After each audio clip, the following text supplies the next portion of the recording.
Today, we're going to talk about ocean composition and ocean floor features. Our learning target is I will ask questions to identify and communicate using graphs and maps the composition, location, and subsurface topography of the world's oceans. One world ocean. The 5 oceans are connected. The Arctic Ocean, the North Atlantic Ocean, the Indian Ocean, the Southern Ocean, and the South Pacific Ocean. These are the major oceans and they are connected. Therefore, we call it one world ocean. Notice in the graphic how they are all connected. Well, how did oceans even come to be? It is believed that oceans formed from volcanic water vapor that cooled in the atmosphere, condensed into clouds, and fell as precipitation, filling low areas on Earth called basins. This had to have taken place over several years to get the volume of water that we have now in the oceans. The ocean is composed of nitrogen, oxygen, carbon dioxide, and dissolved salts, such as sodium, chloride, magnesium, etc. The graphic on the side shows those dissolved salts, so those minerals that are in ocean water.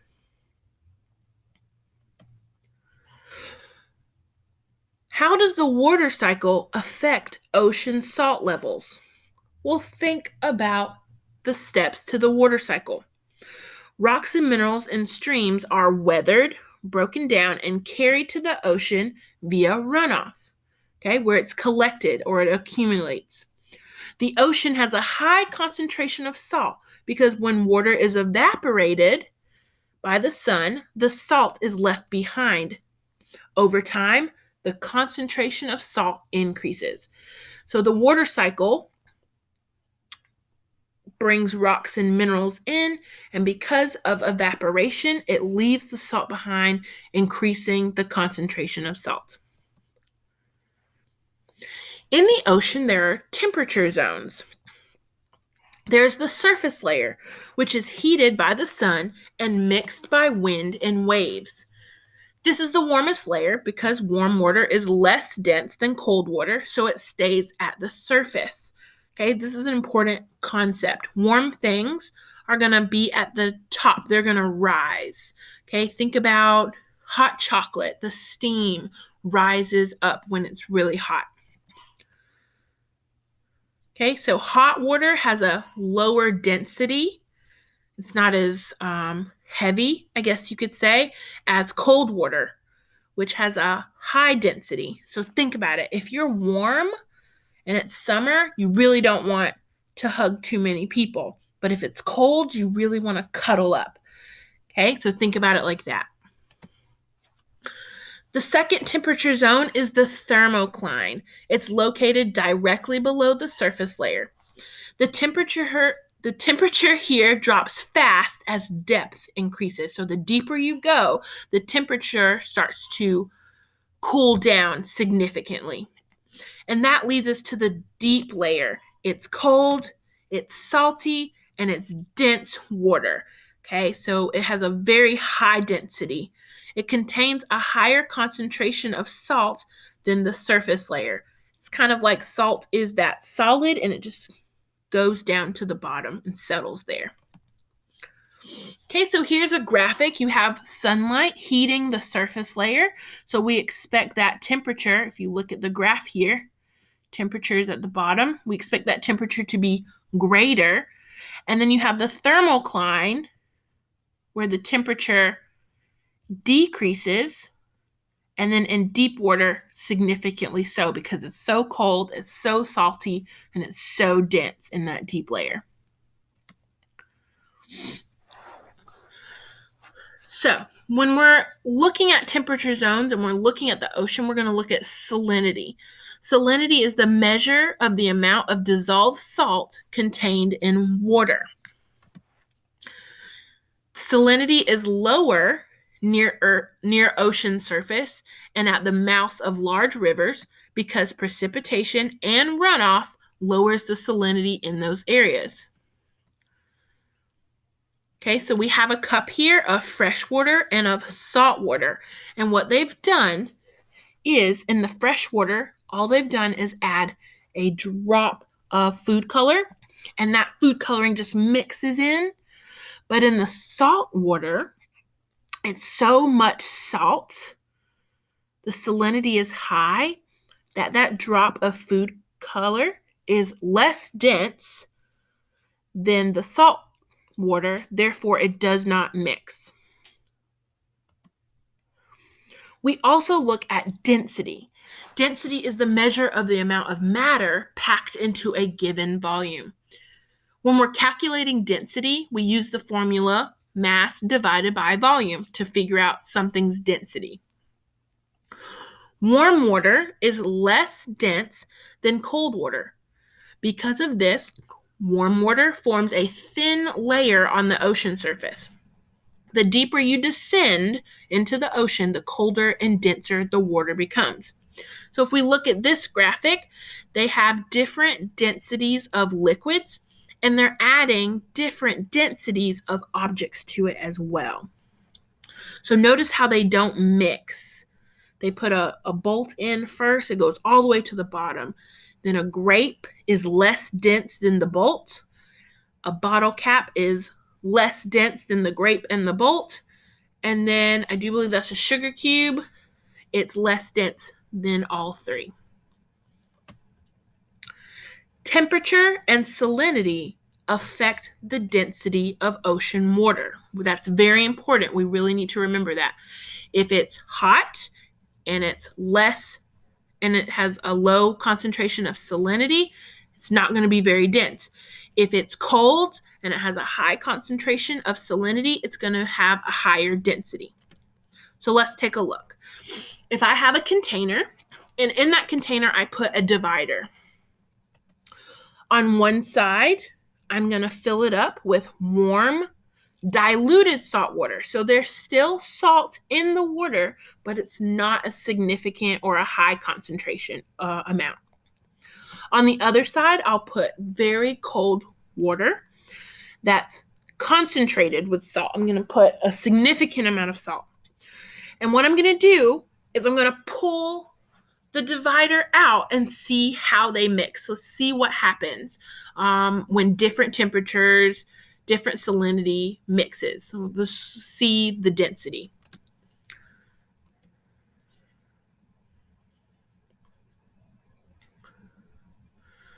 Okay, notice how the blue, cold, very salty water immediately goes to the bottom of the tank. It's because it's heavier, it's more dense. It's cold, has a high concentration of salt. It immediately is going to go to the bottom. And then notice how that warm, low concentration salt water stays at the top.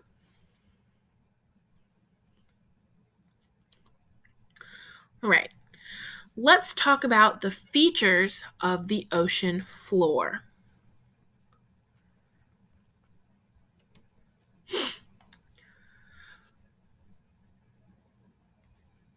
When you go to the beach, you're standing on the shoreline. When you start going into the water, you're stepping on the continental shelf. The continental shelf is a gently sloping section of the continent. If you go further out, they usually have a buoy, so we're not able to make it. But where that buoy is out in the ocean, you're starting on the continental slope. That's where the continent steeply slopes.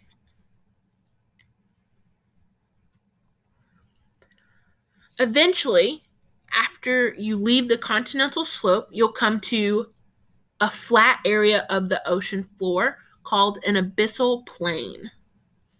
Other features are a trench, which is a long, narrow depression or hole. It's the deepest part of the sea floor. You can also encounter a seamount, which is a volcanic mountain that does not reach the water surface. There's also a rift valley. That's a deep depression or a deep hole with steep sides formed where plate boundaries are moving apart. Those plate boundaries are called divergent. Okay, we don't want to get a rift valley confused with a trench or with a seamount. A rift valley is different from a trench and a seamount because of its steep sides before it goes down. A trench is going to be very, very deep. A rift valley is just where it's opening so that the bottom of the seafloor can move apart.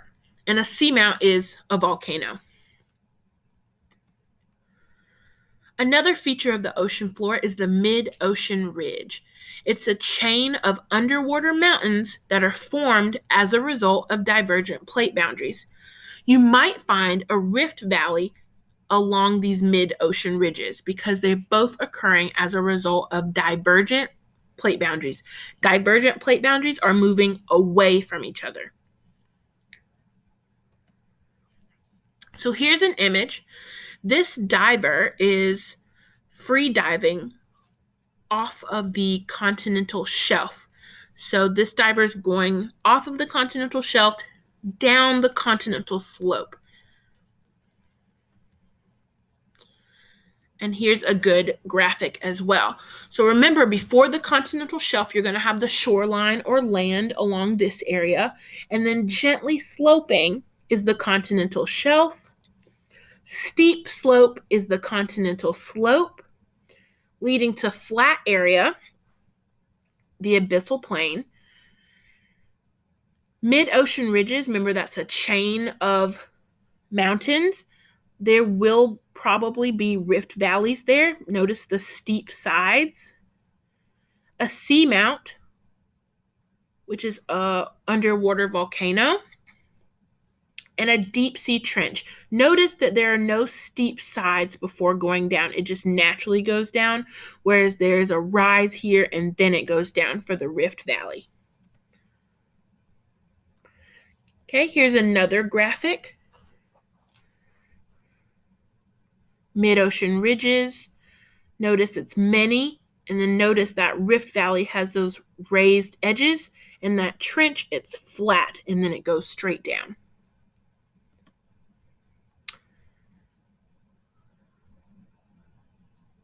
So here we have a close-up of a mid-ocean ridge, abyssal plain, and this is a map of mid-ocean ridges.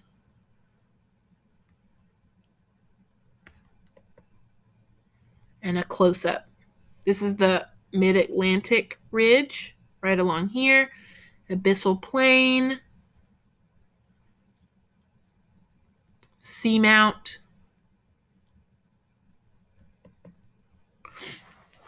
Don't forget to answer your essential questions. Make sure you're using your notes to answer these questions and you're keeping in mind your learning target so that we can focus our learning.